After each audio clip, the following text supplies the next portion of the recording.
In the second module, we will analyze what are the evolution of digital for luxury brand, mostly Italian luxury brands. We said in the past module that many luxury brands, they have now accepted that the digital presence is essential to their brand, especially because, once again, they are dealing with customers that are not Italian customers that wants to use the online digital option. So, which are the key questions that are still asked? How do we use the web to tell a luxury story first? And how, and this is very important, how can we recreate online the sensorial experience of the brand? A lot of people have the possibility, for instance, to come in Florence, to have at least one experience in a store. Let's say they go to Luisa via Roma, and then they have the experience, and then after they can place the order online once they have already had the experience. Somebody comes in another store, they go here to Stefano Bemer to buy a shoe. And then they had the experience, this full sensorial experience. They see, touch, experience, and then they have the possibility to place the order online. But this is not only possible. And so what about all these customers that cannot come at least once to experience an Italian luxury brand with all senses, and they have to do it online? So this is a big question because many of the clients probably could not. And how can the luxury company will try to engage only online with luxury consumers?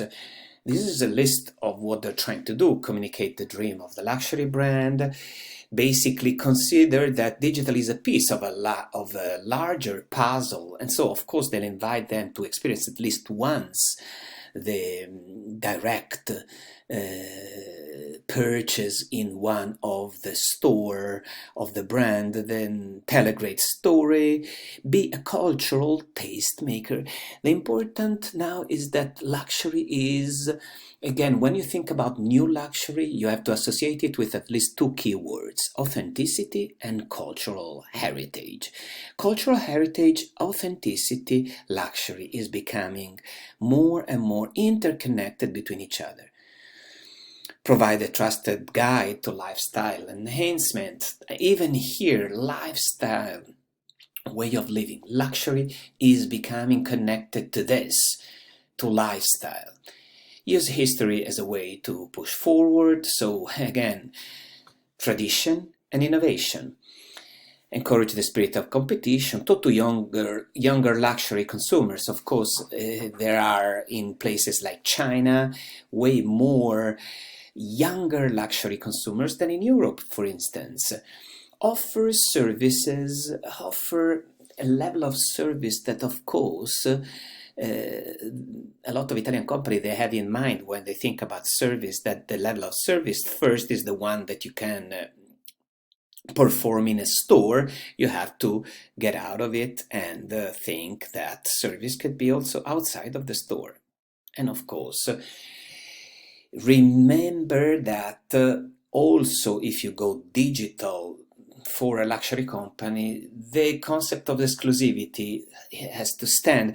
What does it mean, this concept of exclusivity? Not just exclusive in the sense they're super expensive and just so exclusive for the rich, the little percentage of rich people in the world, but exclusivity not for everybody, just for who is really interested or who is really passionate. So this is again a usual trade-off between luxury, and of course the trade-off that becomes more and more important as long as you go up in the pyramid of the luxury. So the more you go to extreme luxury, of course the problem with be less accessible and more exclusive is becoming more important. But in general, all luxury communication, they have to find a balance between these two extremes. Be completely accessible. Otherwise, if you are 100% accessible, you risk that you're confused with a traditional mass market brand, or a premium but not a luxury, or exclusive, not too much exclusive, because it means that you cannot reach the customer online almost at all. So this concept of exclusivity has to be redefined, and sometimes the value of the brand may recognized and desired even by those who cannot attain it. We will see an example of this after. It means that the brand has to work. Even a brand that provides product very, very expensive has to start to get known and offer possibility of contact more accessible with products that are not so expensive. Of course, if we have to analyze what digital fits into this spectrum in terms of action, marketing, communication, promotion tools, digital is accessible just one step about TV, but of course less than store, events, or a VIP service. So you remember, the more the company is luxury, the more goes towards using these kinds of promotional tools. The more you go to mass market, you use this. So digital would be apparently closer to this, but instead digital communications are playing a valuable and critical role in spreading information about the brand, also for luxury organizations. This is something that is actually going on and increasing year by year. So building a brand image and myth online helps to make the brand desirable for all the customers. This allows the brand to reach affluent, or I will call it better, passionate consumers, who are potentially consumers as well as aspiring customers who may one day become potential customers. So maybe you have also to talk to consumer young that now maybe cannot buy some sort of the luxury products that you offer, but maybe one day they could and they will. And other important things is luxury brands often trying to mimic the in-store experience with an interactive website. And of course, this is not easy. Some companies are doing it better, and of course, they are also starting now to use the online-offline experience better, and to have the possibility to also recreate in the online something that was typical of the offline brick-and-mortar store.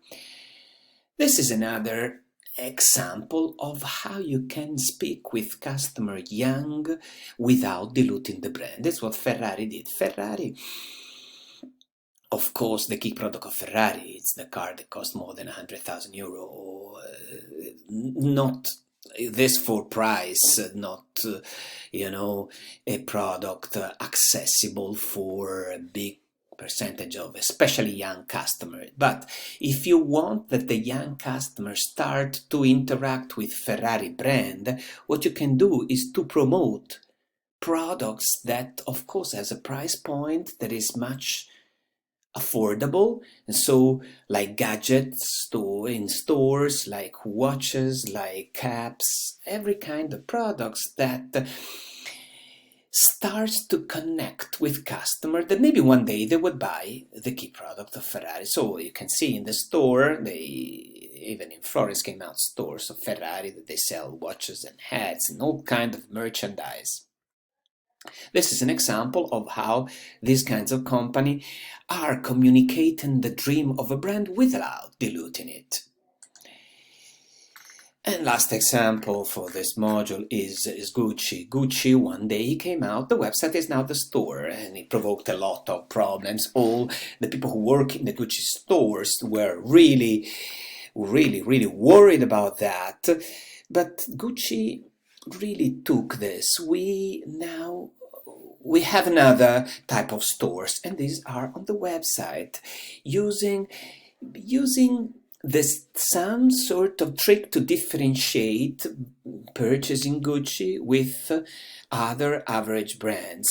And this allowed Gucci to be the first, and Gucci was the first in this and other type of area, and this contributed to create an idea of a company that was really navigating towards the tradition and innovation, going forward without forgetting about the past.